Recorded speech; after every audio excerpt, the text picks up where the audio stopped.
Christo and Jean Claude. You know, I have to tell you, I grew up with your art, and the room that I grew up with was an original piece you did of wrapping a beach in Australia. Coastline in Australia. Yes. That is not a beach. That is 80 feet tall cliffs. You're right, and on the thing in the room, you couldn't see the elevation. So, of course, I grew up with that. Tell me what inspired that kind of work, and then kind of how your inspirations have shifted over the years as you've interpreted your stuff in so many different ways. This is almost 40 years ago. Yeah. The project, your family have a preparatory study for the Rap Coast near Sydney, Australia. The project was realized in 1969. And as with all our projects, we wish to create works of art of joy and beauty.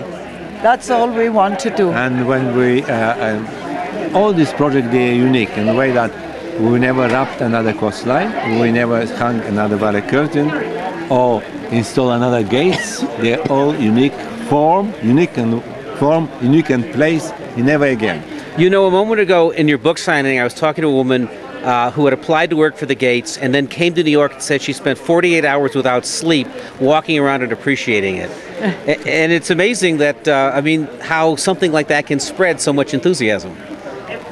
In the lecture, we're saying that this project have this uniqueness that they're created for no purpose, for no reason, for no use. They're useless, and the humans like to be present of something so absolutely irresponsible.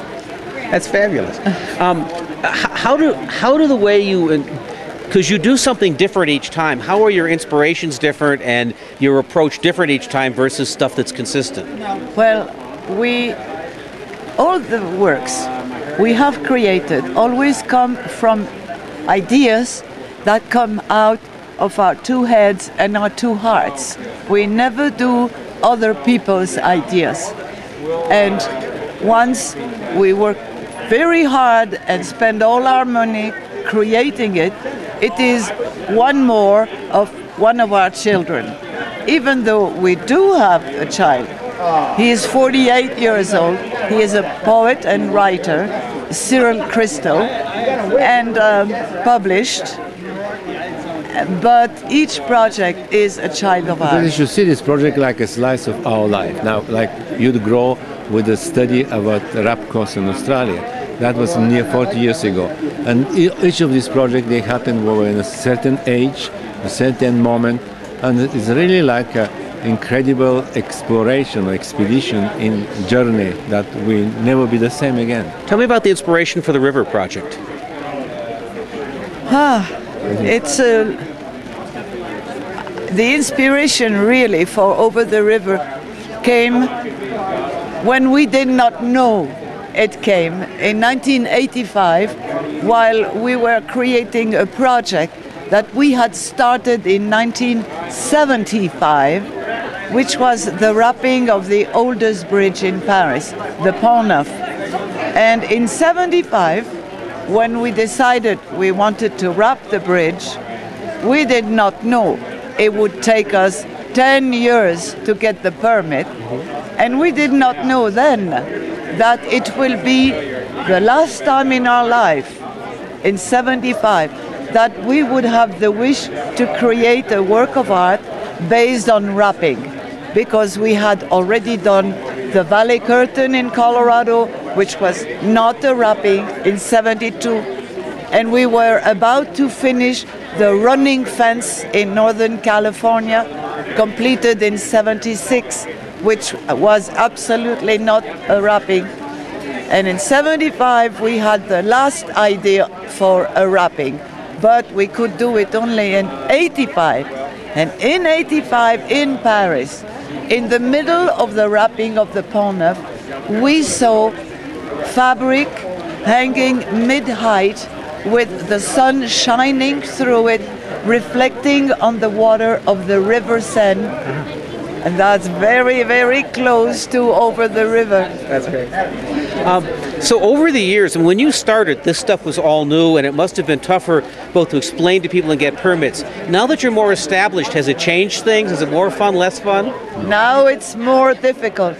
More difficult, much more difficult. More difficult because the people know that a lot of people will come to see it. And often the local people don't want all that invasion of foreigners and out-of-towners.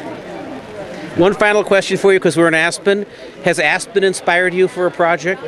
We come in Aspen in 1970. That is almost, my dear, 38 years ago.